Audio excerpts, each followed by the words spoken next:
What's up, man? Y'all know what it is, man. It's Rich Life, man. You know what I'm saying? Y'all may know me as an artist, up and coming artist out of Detroit, Michigan, man. As a screenwriter, as an actor, as an author. You know, I got a book in the process of coming out, being published by Page Publishing, you know what I'm saying? Club promoter, like I do it all, man. To say the least, I got my own label, Rich Dreams Entertainment, man. But in order to know me, I feel like it's important, man, that I let the world know who I am. A little bit about my background, you know what I'm saying? I'm from Detroit, of course, the east side, man. I was raised on Mack and Fairview, project, same little spot Days Low from, you know what I'm saying? Growing up, man, I would say I had a abnormal childhood, you know what I'm saying? Like we all got a story, you know. My shit just may be a little different, man, you know what I'm saying? And I ain't gonna make it too long, man, but I want y'all to know who the fuck I am, man. I come from a home, basically a dysfunctional family, man. Me, mother, father, my brother came along, and my sister, you feel me? And like shit, growing up in the hood, man, the projects, I just one type of young cats growing up that just wanted to fit in, wanted to be part of shit, man. And at a young age, I was like, I wasn't feeling that love that I was looking for, you know what I'm saying? So in return, I turned to the streets, man. I got affiliated with gangs, you know what I'm saying? With the wrong motherfuckers. So at like 12 years old, man, I remember like just chilling with my homies, man. My new family, niggas I thought loved me. You feel me? I started fucking with them, man. And long story short, I remember chilling with my niggas one night in the basement, man. And niggas had a blunt roll, and they like, look, bro, no, you ain't never been high before, nigga. I'm gonna let you see how this shit feel. So you know they gave me the blunt. I fired a bitch up. I'm like 11. I'm like 11 to 12, man. I fired this shit up, man, and I ain't feeling shit though. You know what I'm saying? So I'm like, this some bullshit. This how you supposed to feel when you get high. So I try to get a blunt to my mans. I'm like, huh, man, this shit ain't that. They like, no. It's two of them. They like, no, nigga, you smoking. That's yours, my nigga. Like, nigga, we want to see you get high. You feel me? So I'm like, okay, bet. That's what's up. They give me the blunt, man. Long story short, later on that night, man, I just got extremely high and shit, man, to the point where I was tripping, like tripping. The next morning, the same shit, I woke up still high. You know what I'm saying? Long story short, man, I found out after I went to the hospital that niggas had laced me. Like, niggas I grew up with, niggas, my homeboys who I thought was my family had laced me, man. So I was like fucked up mentally for like 2 years, you know what I'm saying? Like, mentally disabled, mentally unstable and shit, man. So like after 2 years, I'm like 13 or 14, I never fully came out of this shit, but after dealing with that shit for so long, you learn how to cope with it, you know what I'm saying? So I learned how to like just fucking fit in with society, even though mentally I was having issues and shit going on. And like to be honest, that shit like made me become cold to the world, man. You know what I'm saying? At 14, it made me become numb to everybody, man. So I started pulling licks. I started robbing niggas. I started doing jacking, doing all type of crazy shit unconsciously because I was mentally fucked up. So I wound up going to placement for these same niggas. You know what I'm saying? I get out of placement. I'm like 16. After doing 2 years in that bitch, man, I come home. I'm like, you know what? I'm gonna try something different. But I come home to the same shit. Same niggas, same family, same environment, same hood, you know what I'm saying? And me being stubborn and hard headed, man, I wind up fucking with them again, same niggas, you know, and caught a case. This time it was more serious. You know what I'm saying? They like, look, you was a fucking menace to society. I wind up, man, look, catching like 7 armed robberies and shit, man. I remember going to court, seeing my OG, and seeing my pops cry for the first time, man. My first time in my life that I ever seen that man cry was in the courtroom when I lost trial and shit, man. And the judge like, look, we giving you 14 and a half to 25 years in the Michigan Department of Correction, man. At that moment, I was like, damn, fuck it, my life over. You know what I'm saying? Like, I tried my hardest, I held that shit in, you know what I'm saying?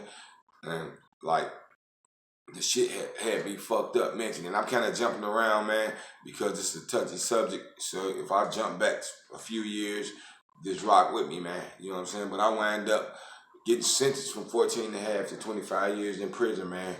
But prior to that, you know what I'm saying? Like, after the nigga had laced me, around 13, 14, they put me in what they call special ed because I couldn't function.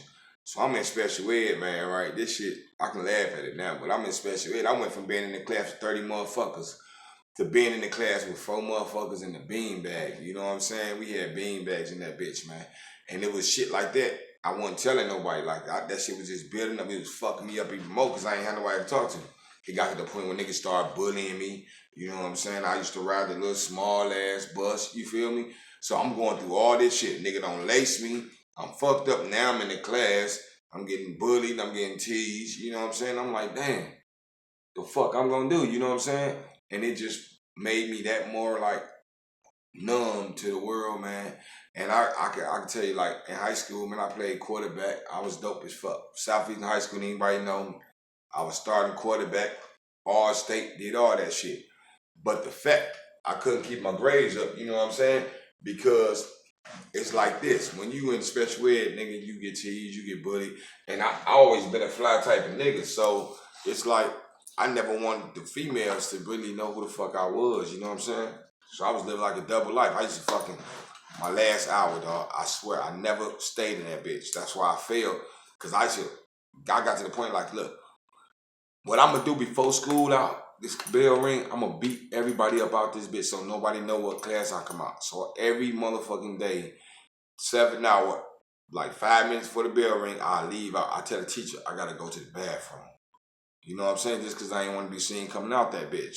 And I did that for so long to the point where she like, look, we done with you, Mr. Mayor. You know what I'm saying? Like you failed. Like you not taking your shit serious. And all along, I wanted to learn, but it was just the circumstances.